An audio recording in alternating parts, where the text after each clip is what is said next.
Bismillahirrahmanirrahim. Assalamualaikum warahmatullahi wabarakatuh. Selamat datang di pembelajaran kimia bersama saya Tanusri Diwanti Putri. Pada video kali ini kita akan belajar nih tentang sel elektrokimia. Sel elektrokimia sendiri terdiri atas sel volta dan sel elektrolisis. Pada pembelajaran kali ini kita akan membahas tentang sel volta terlebih dahulu. Nah, demi menambah keberkahan belajar kita hari ini, mari kita berdoa terlebih dahulu ya. Silakan video tersebut boleh di-pause terlebih dahulu. Kita berdoa ya. Berdoa dimulai. Oke, selesai.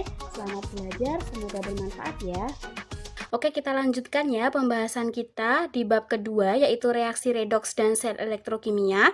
Nah, sekarang kita masuk di subbab yang kedua, yaitu tentang sel elektrokimia. Nah, seperti namanya, sel elektrokimia berasal dari dua suku kata, yaitu elektro dan kimia. Elektro berarti dia kan pasti akan berhubungan dengan yang namanya listrik, ya kan? Sedangkan kimia berarti akan berhubungan dengan reaksi kimia. Nah, oleh karena itu, sel elektrokimia merupakan suatu rangkaian alat yang dia berhubungan nih antara listrik dengan reaksi kimia, gitu ya. Nah, sel elektrokimia ini dibagi menjadi dua jenis gitu ya. Yang pertama adalah sel volta. Oke. Yang kedua adalah sel elektrolisis.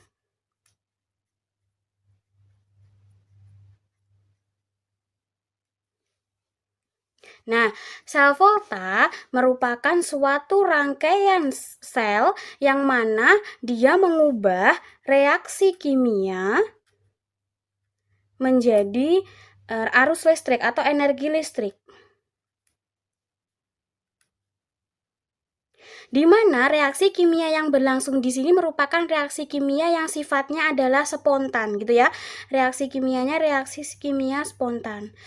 Berubah atau diubah menjadi energi listrik gitu. Sedangkan untuk sel elektrolisis itu merupakan suatu set rangkaian yang dia mengubah kebalikannya nih, energi listrik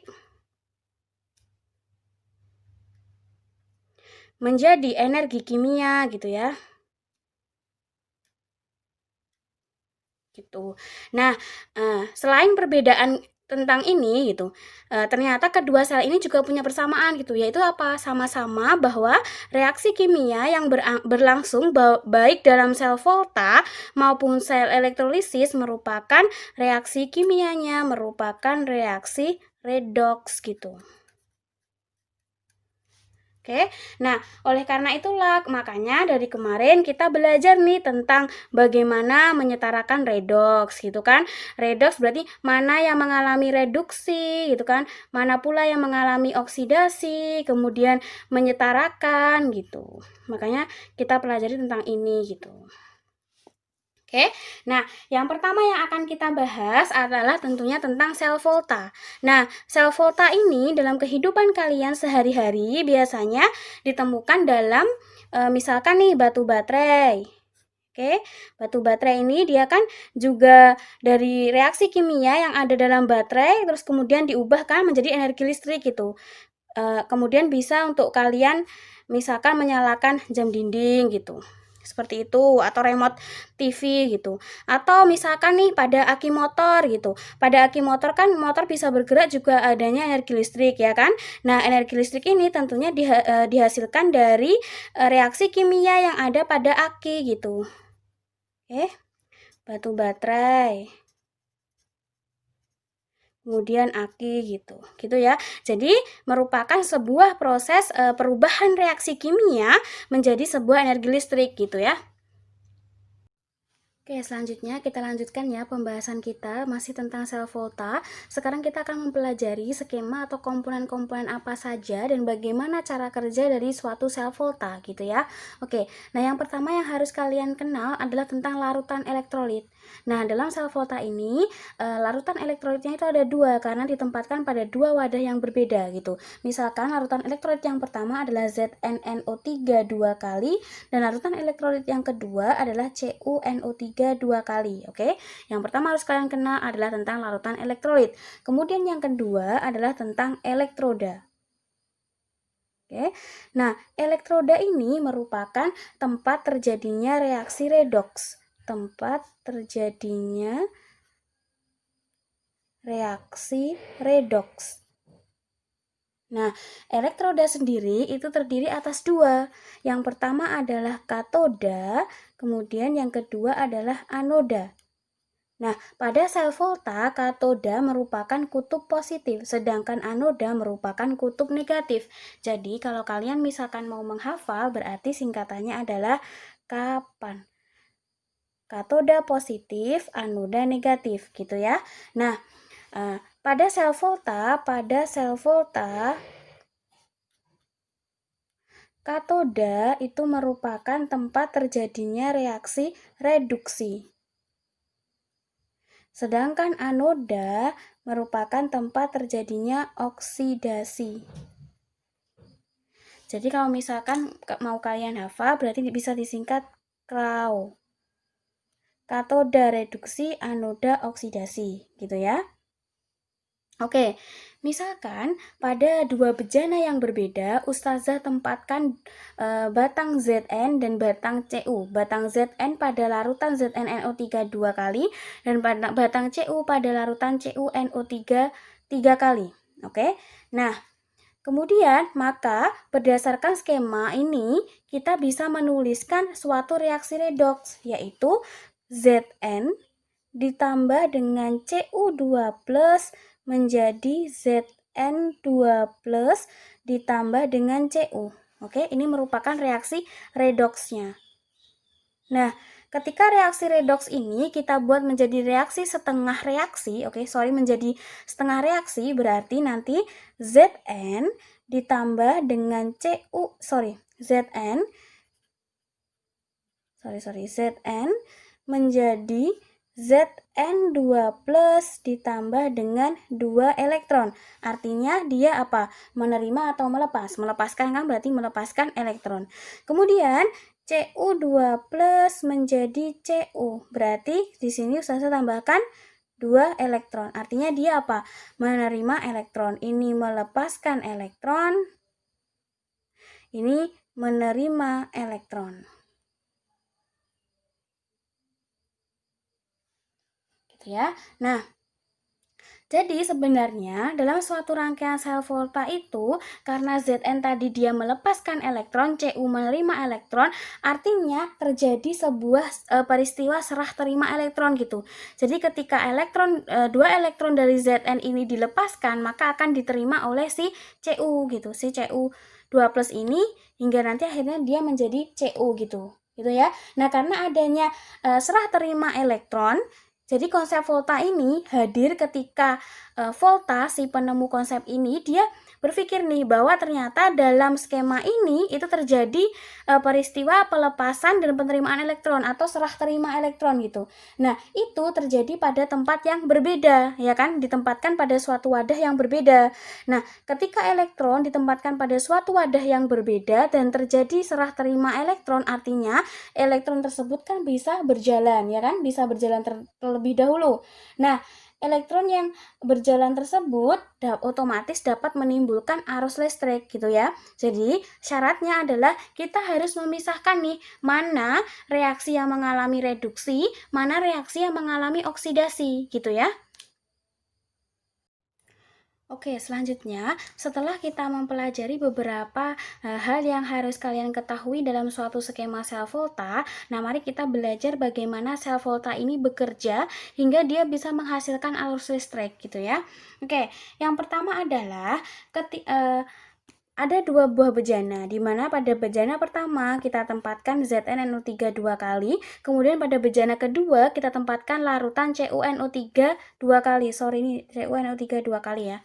Nah, kemudian pada bejana 1 kita tambahkan logam Zn, kemudian sedangkan pada bejana kedua kita tambahkan logam Cu. Oke. Nah, larutan ZnNO3 itu kan pasti akan mengandung ion Zn2+ dan NO3- ya kan, 2 NO3-.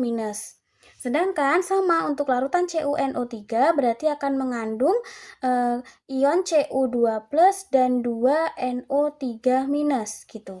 Nah, ketika Zn ini Zn2Zn itu nanti akan berubah menjadi Zn2+. Oke, otomatis Zn ini ketika kita masukkan ke dalam larutan ZnNO3 dua kali, maka dia akan mengalami perubahan ya kan menjadi Zn2+. Artinya Zn ini akan bermuatan positif Zn2+. Nah, Zn2+ itu pasti akan memiliki kecenderungan untuk berikatan dengan yang bermuatan negatif kan? Yang bermuatan negatif, oke? Nah, otomatis Zn2+ tersebut pasti akan berikatan sama NO3- ya kan? Nah, tapi sayangnya ion NO3- dalam larutan ZnNO3 dua kali ini sudah berikatan dengan ion Zn2+ yang memang sudah ada di larutan ini sebelumnya gitu.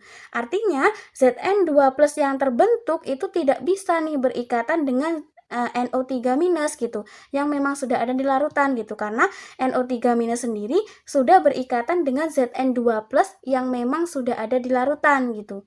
Oke, seperti itu. Nah, otomatis Zn2+-nya tidak bisa berikatan gitu. Nah, oleh karena itu makanya arus listrik tidak bisa terjadi gitu. Meskipun ada pergerakan elektron, tapi ternyata arus listrik tidak bisa terjadi gitu. Nah, kemudian bagaimana? Apa yang harus kita lakukan agar arus listrik tersebut bisa terjadi? Nah, oleh volta, kedua bejana ini dihubungkan nih menggunakan apa? Menggunakan jembatan garam gitu. Kenapa kok namanya jembatan garam? Karena di sini pada pipa berbentuk seperti U terbalik ini itu mengandung yang namanya larutan garam gitu. Ada larutan garam. Masih ingat kan larutan garam berarti dia garam itu sendiri dia berasal dari asam dan basa, ya kan? Nah, misalkan nih garam yang digunakan adalah garam KNO3 gitu. Garam KNO3. Nah, kalau garam KNO3 berarti kan dia ionnya nanti ada terdiri atas ion K+ dan NO3- ya kan?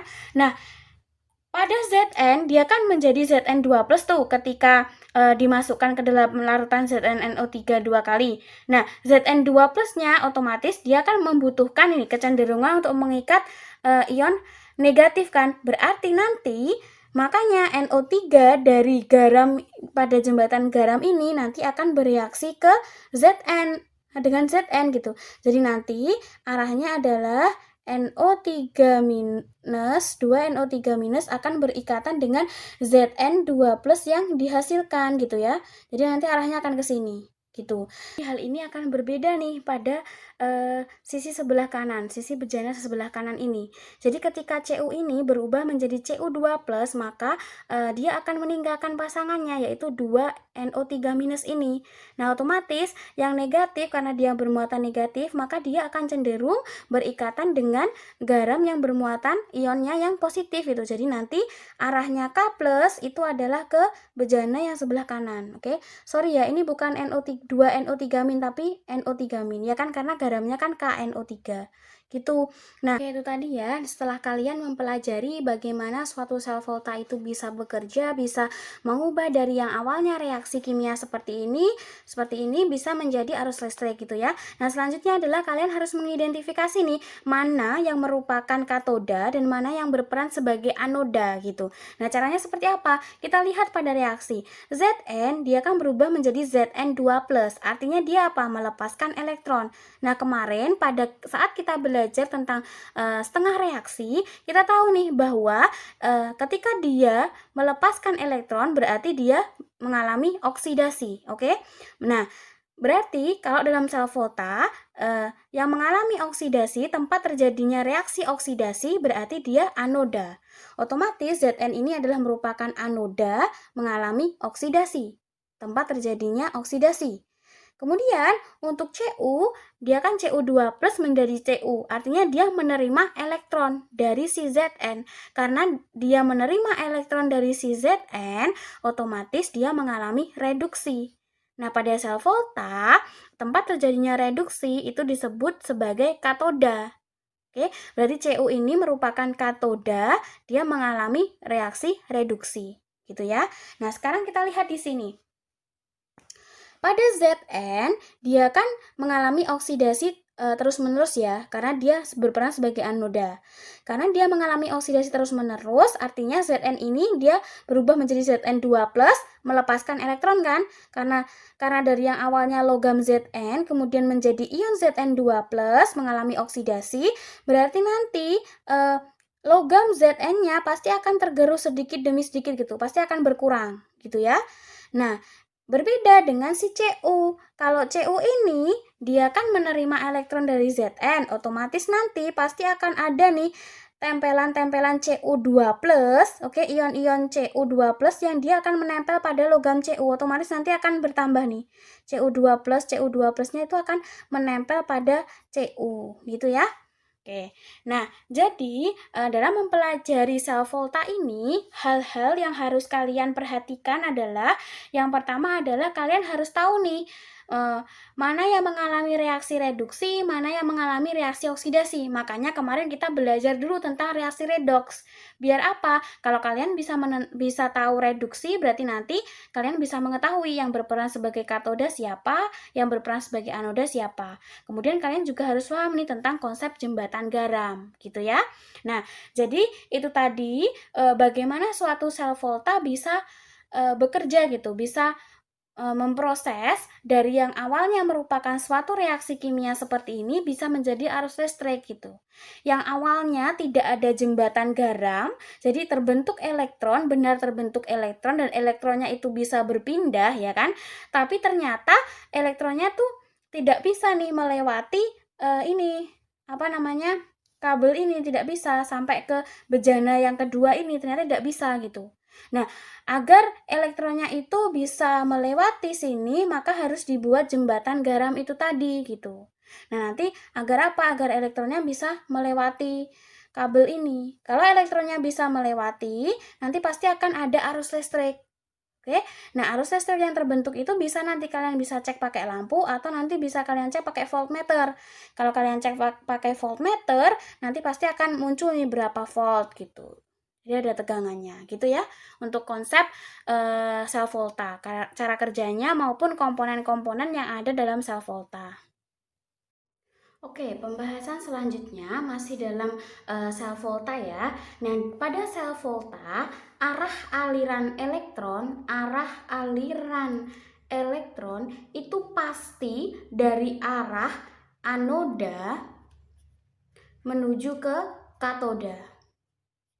Nah, untuk sel volta tadi antara Zn dengan Cu, anodanya kan Zn, katodanya Cu. Otomatis nanti aliran elektron itu akan menuju dari anoda ke katoda sini.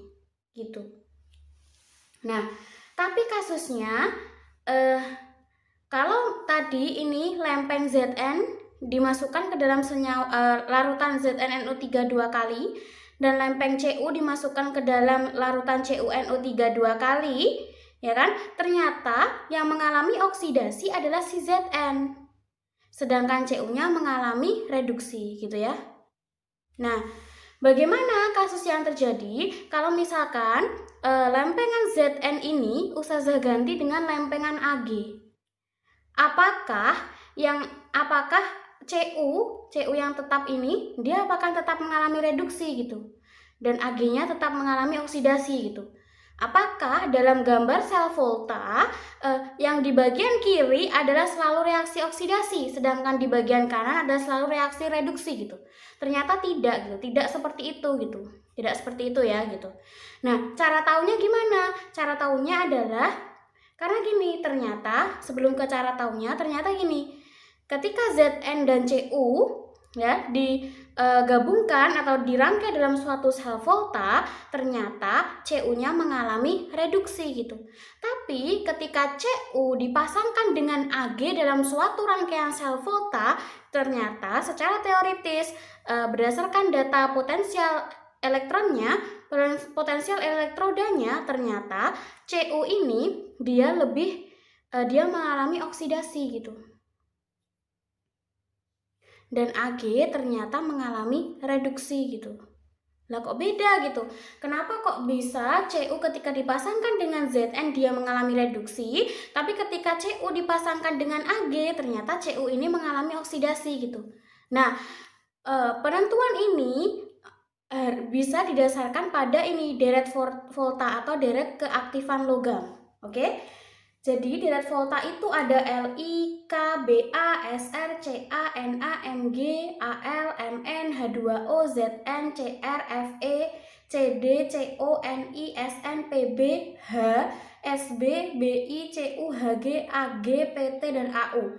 Nah, untuk menghafalkan deret volta ini nanti akan Ustazah berikan video khusus cara untuk menghafalkan deret volta ini ya. Nah, deret volta ini ketentuannya adalah dari semakin ke kiri, oke, semakin ke kiri berarti semakin ke sini, maka akan semakin mudah mengalami oksidasi. Sedangkan semakin ke kanan akan semakin mudah mengalami reduksi. Kita lihat nih tadi, Ag dan Cu, ya kan? Ag letaknya di sisi sebelah sini, ini Ag. Oke, Cu letaknya sebelah sini. Artinya Ag letaknya kan lebih kanan nih daripada si Cu. Otomatis Ag pasti akan mengalami reduksi karena nih semakin ke kanan maka akan mudah mengalami reduksi. Berarti Cu karena dia berada di sebelah kiri Ag berarti Cu akan mengalami oksidasi, Ag-nya akan mengalami reduksi. Gitu ya. Jadi memang harus dihafal nih deret volta ini gitu. Oke? Nah, jadi nanti arah aliran elektron untuk sel volta ini antara Ag dengan Cu bukan dari kiri ke kanan seperti ini gitu, tapi dari kanan ke kiri karena yang mengalami oksidasi adalah si Cu. Ingat ya, bahwa arah aliran elektron itu pasti dari anoda ke katoda. Oke, anoda adalah reaksi tempat berlangsungnya oksidasi, ya kan? Kalau katoda tempat berlangsungnya reduksi. Berarti ini Cu adalah anoda, Ag adalah katoda. Otomatis nanti arah aliran elektronnya dari kanan ke kiri gitu ya. Elektronnya dari sini ke sini. Ini elektron masuk gitu ya. Oke, pembahasan selanjutnya adalah tentang notasi sel volta. Nah, sel volta biasanya kan digambarkan dalam skema seperti ini kan, tapi kan tidak mungkin kita selalu menggambar atau menyampaikan bentuk sel volta itu dalam gambar skema seperti ini. Otomatis kita membutuhkan transfer gitu, artinya dari gambar ini kita ubah menjadi sebuah notasi gitu ya. Jadi dikenal susunan suatu sel volta jika dinyatakan dalam suatu notasi singkat, oke, dipersingkat ya, itu disebut sebagai diagram sel. Nah, seperti apa diagram selnya? Misalkan untuk sel volta yang A ini ya, yang sel volta yang A ini akan tertulis diagram selnya atau notasi selnya atau diagram sel ya, itu berarti Zn slash, ada slashnya, garis 1, kemudian Zn2 plus garis 2 Cu2 plus garis 1 Cu. Oke, notasi selnya seperti itu. Nah, kita tahu kan Zn, jadi Zn2 plus berarti dia mengalami oksidasi, ya kan? Oksidasi. Sisi sebelah kiri biasanya ditulis dengan senyawa atau zat yang mengalami oksidasi, kemudian sisi sebelah kanan itu untuk yang reduksi. Gitu ya. Nah, untuk yang ini garis 2 ini menandakan ini jembatan garam. Oke, ini menandakan jembatan garamnya. Sedangkan untuk garis 1, oke, garis 1 itu menyatakan ini perbedaan fase, batas antar fase.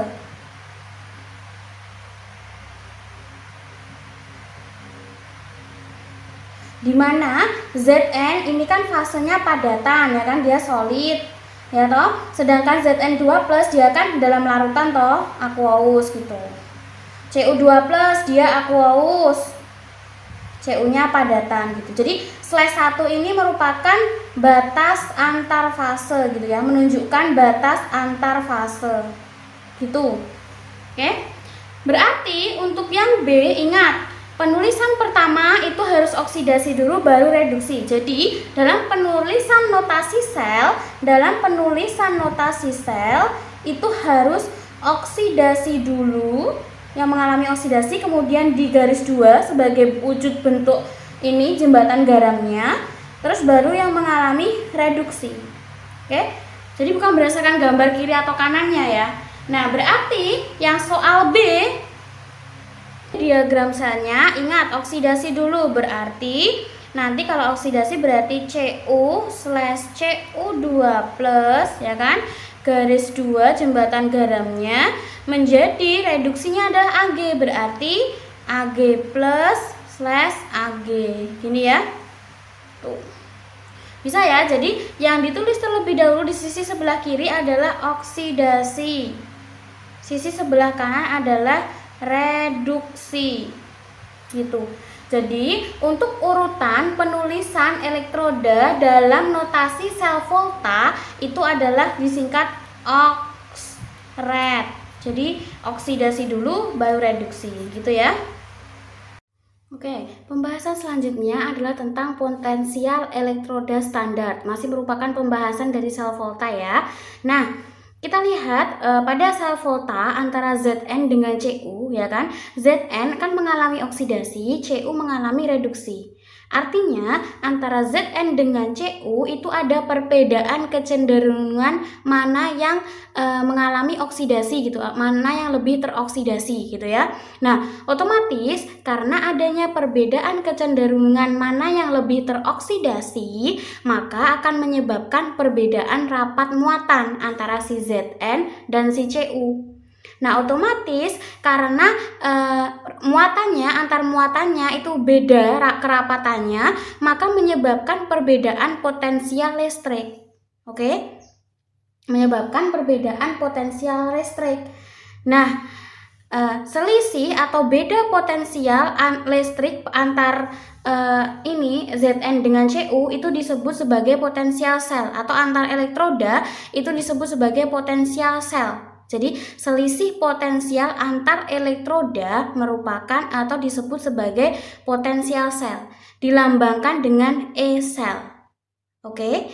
Nah, kita nanti akan mengenal satu istilah lagi, yaitu di mana potensial sel diukur pada keadaan standar, yaitu pada saat T sama dengan 25 derajat Celcius, kemudian konsentrasi atau M-nya yaitu saat 1 molar, kemudian ATM-nya saat 1 ATM, itu disebut sebagai potensial elektroda standar. Disebut sebagai potensial elektroda standar, atau biasanya dilambangkan dengan E0 gitu ya. Nah, untuk nilai potensial elektroda standar dari berbagai macam elektrode bisa dilihat sebagai berikut. Berikut merupakan tabel yang menyajikan tentang nilai potensial elektroda standar atau E0 untuk beberapa elektroda ya. Nah, ini nanti biasanya di soal pasti juga akan diberikan untuk E0 beberapa elektroda ini. Nah, catatan untuk tabel ini, nah sesuai kesepakatan, persamaan reaksinya itu ditulis dalam bentuk reduksi, oke? Jadi nilai E0 sebesar ini itu dalam bentuk reduksi. Reaksinya kan reduksi kan? Dia misalkan ini Ti2+ ditambahkan 2 elektron menjadi Ti, ya kan? Itu artinya dia menerima elektron gitu kan, reduksi kan menerima elektron. Kemudian yang kedua, jika reaksinya dalam bentuk oksidasi, maka nilai E0-nya tandanya dibalik. Jadi yang awalnya minus 2,9, nanti kalau misalkan dia jadi bentuk oksidasi, E0-nya menjadi plus 2,9 gitu ya. Kemudian yang ketiga, nilai E0 merupakan besaran intensif yang dipengaruhi jumlah mol zat. Artinya, sama seperti titik didih yang dulu itu. Kalau persamaan reaksinya dikalikan 2 gitu misalkan, maka nilai E0-nya akan tetap gitu ya. Nilai E0-nya akan tetap. Oke. Penjelasannya adalah sebagai berikut. Untuk catatan yang kedua, jika reaksi dalam bentuk oksidasi, maka nilai E0 tandanya dibalik. Misalkan ini tadi Cr3 plus ditambah 3 min menjadi Cr, E0-nya adalah minus 0,74 volt. Artinya ketika reaksi, ini kan reaksi reduksi. Kalau reaksinya ini dijadikan reaksi oksidasi, dibalik Cr menjadi Cr3 plus 3 elektron, dia melepaskan 3 elektron, maka E0-nya tandanya menjadi positif 0,74 gitu ya. Kemudian untuk catatan yang ketiga, jika nilai E0 merupakan besaran intensif yang dipengaruhi jumlah mol zat, maka persamaan reaksinya kalau dikali 2 maka E0-nya tetap. Artinya misalkan nih, Ag plus ditambah elektron ditambah menjadi Ag, E0-nya adalah plus 0,799. Nah ketika reaksi ini kita kalikan 2 semuanya, 2 Ag plus ditambah 2 elektron menjadi Ag2, 2Ag, sorry ya ini 2Ag, berarti E0-nya adalah tetap plus 0,799. Ini 2Ag ya, bukan A2G, sorry ini salah, 2Ag gitu ya. Nah, pengertian dari E0 sel adalah selisih antara nilai potensial anoda dan katoda dalam suatu sel elektrokimia. Nah, sebelum kita membahas lebih lanjut tentang E0 sel, perlu kita review terlebih dahulu tentang aliran elektron. Oke, kemarin aliran elektron itu elektron mengalir dari anoda menuju ke katoda, ya kan? Menuju ke katoda. Oke, berarti dari sini nanti akan ada arah aliran elektron menuju ke katoda. Nah, sekarang kita bicara tentang aliran arus listrik. Kalau aliran arus listrik itu merupakan kebalikan dari aliran elektron. Artinya, arus listrik itu mengalir dari katoda menuju ke anoda. Gitu ya. Nah, karena arus listrik ini dia mengalir dari katoda ke anoda, itu akan menunjukkan nih bahwa E0 selnya katoda itu pasti lebih besar daripada E0 selnya anoda. Gitu ya. Karena apa? Karena listrik itu mengalir dari kutub dengan potensial tinggi. Jadi listrik mengalir dari kutub yang potensialnya tinggi ke yang rendah. Ke yang rendah gitu ya. Oke, jadi E0 sel merupakan selisih nilai potensial katoda dikurangin dengan anodanya gitu. Atau bisa dirumuskan sebagai berikut. E0 sel sama dengan E0 katoda dikurangi dengan E0 anoda. Atau bisa pula disebutkan E0 sel sama dengan E0 katoda itu tempat terjadinya reduksi ya. Berarti E0 reduksi dikurangi dengan E0 oksidasi. Gitu ya. Jadi yang harus kalian ingat untuk rumus E0 sel adalah sebagai berikut. E0 katoda dikurangi dengan E0 anoda atau E0 reduksi dikurangi dengan E0 oksidasi. Yang harus kalian ingat juga bahwa E0 sel katoda itu pasti akan lebih besar daripada E0 sel anoda gitu ya. Oke, setelah kalian mengenal apa itu potensial standar, nah ternyata ada nih hubungan antara potensial standar dengan reaksi spontan. Oke, di awal bab juga sudah Ustazah singgung bahwa reaksi itu ada reaksi yang sifatnya spontan, ada reaksi yang sifatnya tidak spontan gitu. Misalkan nih ada kasus bahwa ada logam Fe yang dia dimasukkan ke dalam larutan Zn2+, ternyata tidak akan langsung terjadi reaksi. Ini tidak akan langsung terjadi reaksi jika dibiarkan saja. Namun, ketika dialiri listrik, maka akan terjadi perubahan warna larutan yang awalnya tidak berwarna menjadi coklat. Kemudian kasus yang kedua, jika ada logam Fe yang dia dimasukkan ke dalam larutan Cu2+, ternyata menunjukkan adanya perubahan gitu tanpa harus dilakukan apapun. Oke. Kasus pertama, ketika Fe dimasukkan ke Zn tidak terjadi perubahan secara langsung. Sedangkan pada kasus yang kedua, ketika Fe dimasukkan ke dalam larutan Cu2+ akan terjadi perubahan secara langsung. Artinya, contoh 1 itu menunjukkan reaksi tidak berlangsung secara spontan. Sedangkan pada contoh 2 berarti reaksi berlangsung secara spontan. Dapat dituliskan secara matematis bahwa reaksi spontan itu, ciri reaksi dikatakan sebagai reaksi spontan adalah E0 reaksinya itu lebih besar daripada 0. Artinya E0-nya harus positif nilainya. Sedangkan untuk reaksi yang dia tidak spontan, berlangsung tidak spontan, maka E0 reaksinya kurang dari 0 atau E0 reaksinya nilainya pasti bernilai negatif. Gitu ya bedanya. Oke, jadi untuk perhitungan contoh nomor 1 dan nomor 2, pada tabel E0 reduksi kita tahu bahwa nilai E0 reduksi untuk Cu2+ adalah plus 0,340, untuk Fe2+ adalah minus 0,409 dan untuk Zn2+ adalah minus 0,760. Oke. Nah, pada contoh pertama, besi dimasukkan ke dalam Zn2+, maka reaksinya kan sebagai berikut. Ya kan? Besi dimasukkan ke Zn2+ menjadi Fe2+ plus Zn.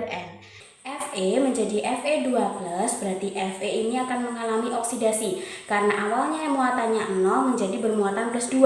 Artinya biloxnya naik kan? Kalau biloxnya naik berarti dia mengalami oksidasi. Ustazah tulis di sini bahwa oksidasinya adalah Fe. Kemudian berarti Zn2+ menjadi Zn adalah reaksi reduksi. Oke, sudah ya. Nah, selanjutnya karena oksidasinya itu Fe, sedangkan di sini data ini E0 ini adalah untuk E0 reduksi. Oke, E0 reduksi Fe itu minus 0,409. Berarti E0 untuk oksidasinya dibalik gitu. Karena reaksinya kan dibalik kan? Reaksinya kan Fe menjadi Fe2+ plus 2 elektron, berarti E0-nya dari minus 0,409 menjadi positif 0,409 gitu ya. Nah, kemudian reduksinya berarti tetap ya E0 reduksi untuk Zn2+ adalah minus 0,760. Oke. Nah, berarti reaksi totalnya ini kan bisa dicoret, berarti bisa menjadi Fe ditambah Zn2+ menjadi Fe2+ ditambah Zn. E0 selnya adalah ini dikurangi, kan ini berarti ditambahkan 0,409 ditambah minus 0,760 itu hasilnya adalah minus 0,351 V. Oke, satuannya adalah volt. Oke, kita lihat bahwa E0-nya sama dengan minus, berarti nanti tidak spontan. Cocok kan ya, ternyata nih tidak akan langsung terjadi reaksi, berarti tidak spontan. Oke. Kemudian kita cek nih di contoh yang kedua. Contoh yang kedua, reaksinya adalah Fe ditambah Cu2+ menjadi Fe2+ ditambah Cu, ya. Nah, di sini kita lihat Fe berubah menjadi Fe2+, berarti dia mengalami oksidasi. Fe-nya oksidasi, E0-nya, E0 reduksinya adalah minus 0,409, berarti E0 oksidasinya menjadi positif 0,409. Kemudian Cu dari Cu2+ menjadi Cu berarti mengalami reduksi. E0 reduksinya adalah Cu ini plus 0,340.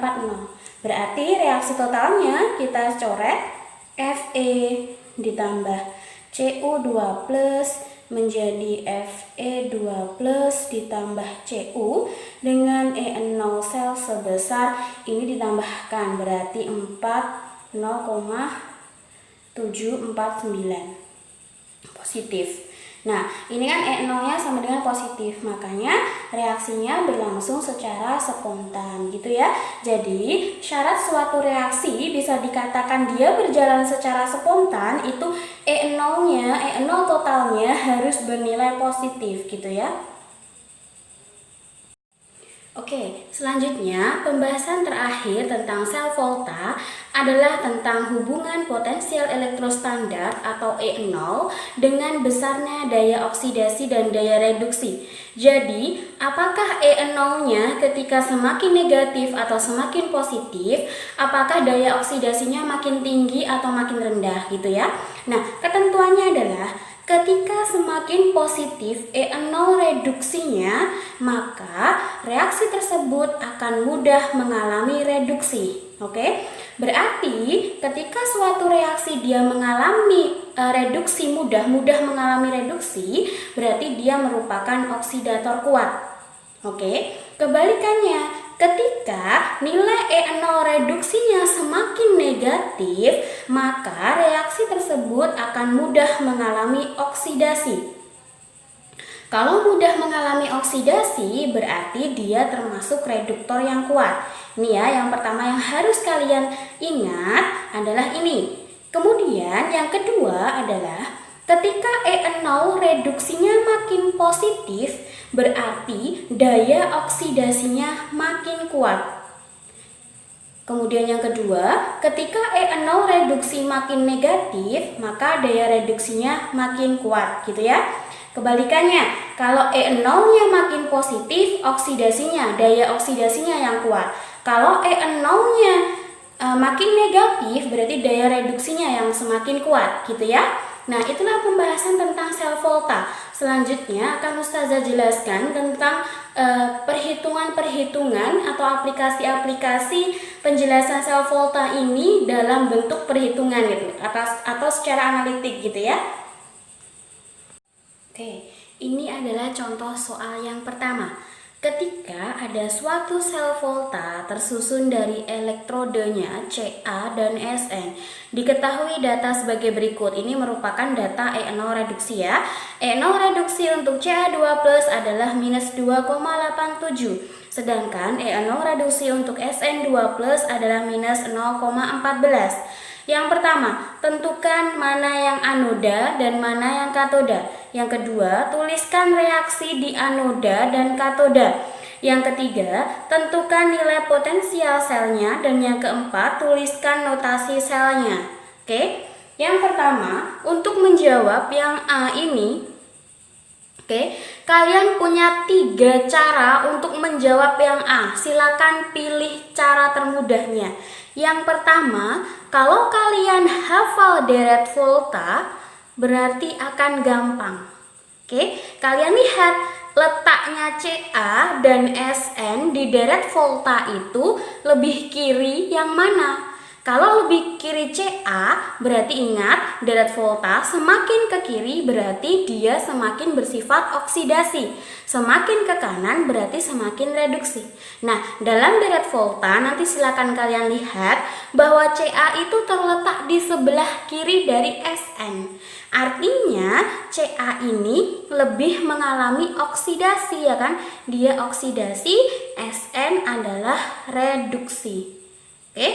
Yang perlu kalian ingat lagi adalah bahwa kalau anoda itu tempat terjadinya oksidasi, kalau katoda itu tempat terjadinya reduksi. Gitu ya. Atau disingkatnya KRAO, katoda reduksi, anoda oksidasi gitu. Yang pertama pakai cara deret volta kalau kalian hafal deret volta. Kalau kalian tidak hafal deret volta, tenang, masih bisa diatasi. Yang kedua, cara kedua adalah kalian ingat materi tadi. Nih, Ustazah lihatkan lagi ya. Nih, jika semakin positif E0 reduksi, maka mudah mengalami reduksi. Kalau semakin negatif E0 reduksi, berarti makin mengalami oksidasi.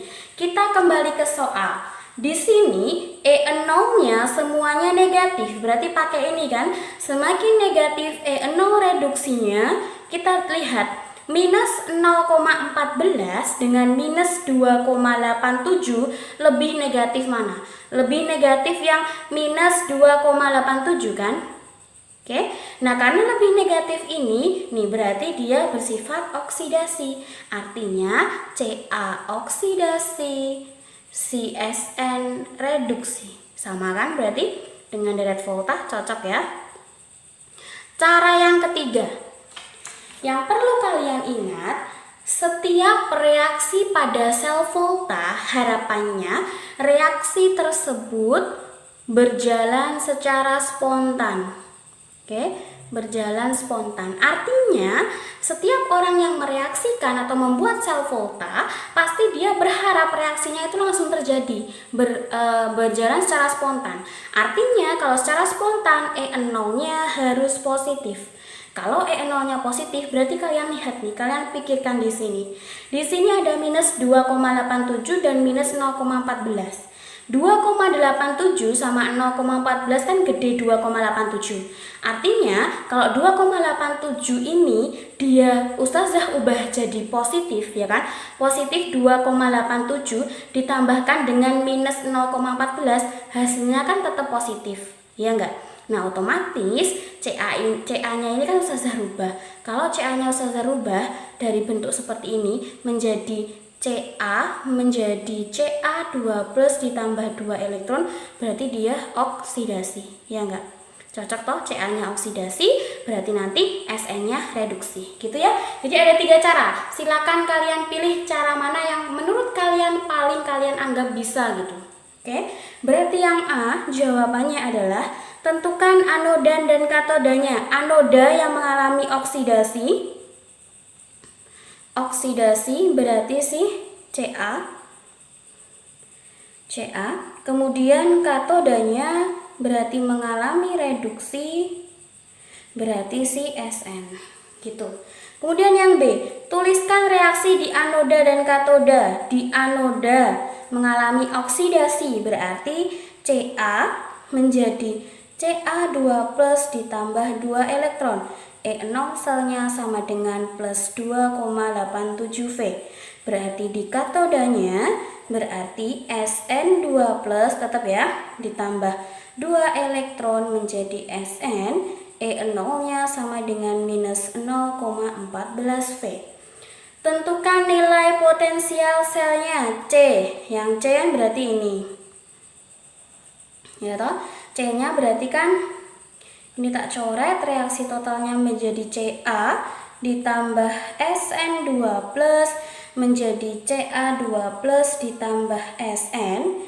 E0 selnya adalah ini 7 kurangi ini kan ditambah, berarti sama kayak dikurangin kan, 7 dikurangin 4 3, 8 kurangi 1 7 ditambah berarti 2,73 plus 2,73 volt. E0-nya ini bisa ya yang C. Kemudian yang D, tuliskan notasi selnya. Notasi sel, ingat notasi sel itu yang dituliskan terlebih dahulu adalah oksidasi dulu, baru di slash jembatan garam, baru yang mengalami reduksi. Ya toh? Oke.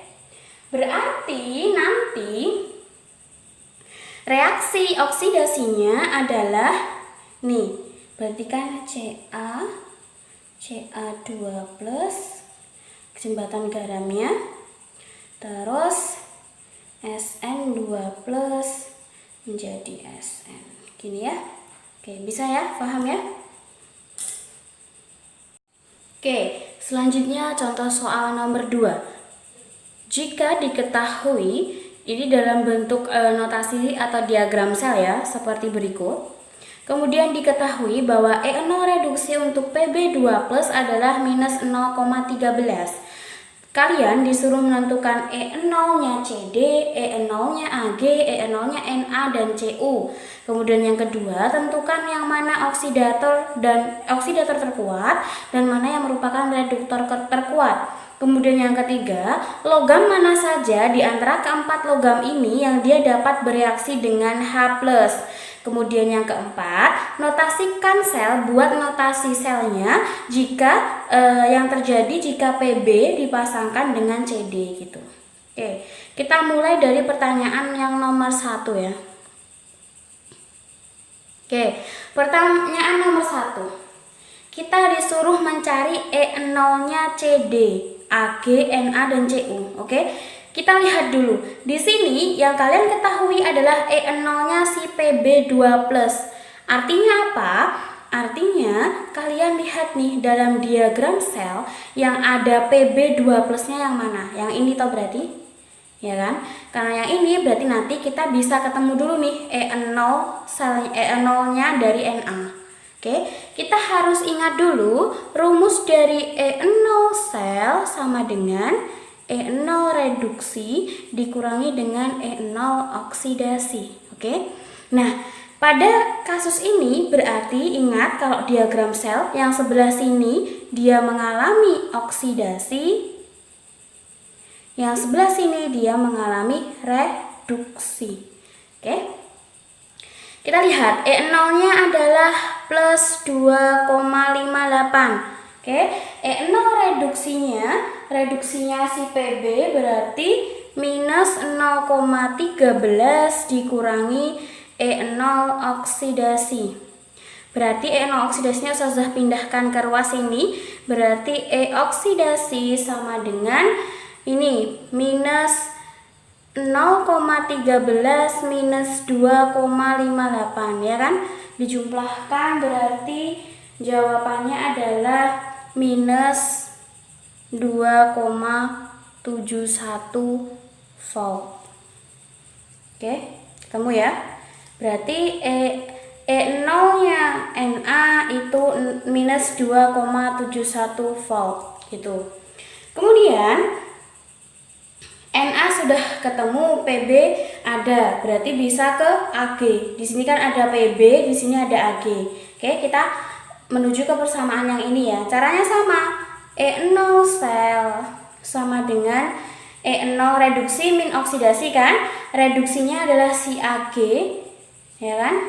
Dikurangi dengan E0-nya si PB. E0 selnya adalah plus 0,93 sama dengan E0 Ag yang dicari dikurangi dengan E0 PB minus 0,13 ya. Berarti nanti didapatkan E0 Ag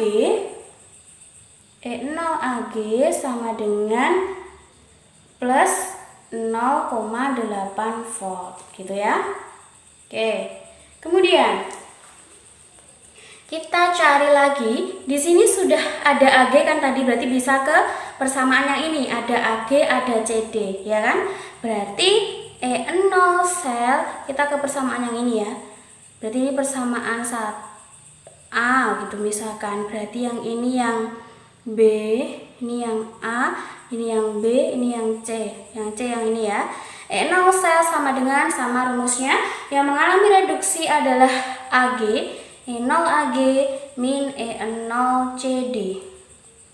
E0 selnya adalah plus 1,20 sama dengan E0 Ag-nya ini plus 0,8 dikurangi E0 CD. Maka nanti akan ketemu E0 CD berarti sama dengan berapa? E0 CD-nya adalah minus 0,4 volt. Oke, kemudian yang terakhir CD-nya sudah ada, berarti tinggal si CU ya kan. Kalau si CU berarti sama E0 sel, ini yang D ya berarti, yang D. E0 sel sama dengan E0-nya CU dikurangi dengan E0-nya CD. Oke, E0 selnya adalah plus 0,74 sama dengan E0-nya CU itu yang dicari dikurangi dengan minus 0,4. Nanti akan ketemu E0 CU-nya sama dengan plus 0,34 volt. Oke, berarti yang A sudah terjawab semua ya. E0 untuk Na, Ag, CD, dan CU sudah. Kemudian tentukan mana yang oksidator terkuat dan reduktor terkuat. Oke, kalian ingat lagi tadi konsepnya. Siapa yang termasuk oksidator kuat, siapa yang merupakan reduktor kuat gitu. Kalian lihat di sini. Oksidator kuat itu kalau E0 reduksinya positif. Reduktor kuat kalau E0 reduksinya paling negatif. Berarti di sini paling positif siapa? Si Ag kan? Berarti nanti oksidator kuatnya terkuat. Ini yang nomor 2 ya. Oksidator terkuatnya adalah Ag karena E0-nya paling positif. Terus kemudian berarti reduktor terkuatnya berarti cari yang paling negatif, berarti kan yang ini adalah Na. Karena E0-nya paling negatif, gitu ya. Nomor 2 sudah. Kemudian nomor 3-nya sudah tulis di sini ya. Logam mana yang dapat bereaksi dengan H+? Cara taunya gimana Ustazah? Dapat bereaksi dengan H+, berarti H+ kan muatannya positif ya kan? H+ itu bermuatan positif. Artinya kalau muatan positif pasti pasangannya sama yang negatif ya kan? Pasangannya sama yang negatif. Berarti carilah yang E0-nya negatif, berarti Na CD sama CD ya kan? Berarti yang dapat bereaksi dengan H+ dapat bereaksi dengan H+ adalah Na dan CD gitu. Karena E0 selnya bernilai negatif. Gitu ya. Kemudian yang terakhir, yang nomor 4. Notasi sel yang terjadi jika PB dipasangkan dengan CD. Oke, kita lihat PB sama CD. PB di sini, PB reduksinya, E0 reduksinya itu sama dengan minus 0,13.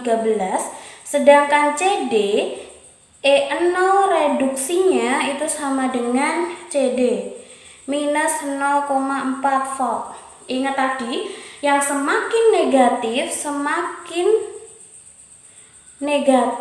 E0-nya, E0 reduksinya berarti dia mengalami oksidasi. Oke? Berarti minus 0,13 sama minus 0,4 kan lebih negatif yang CD. Berarti kesimpulannya CD oksidasi, PB-nya reduksi. Berarti kalau ditulis notasi selnya ini ya. Notasi selnya berarti yang oksidasi dulu ya, berarti CD ya kan?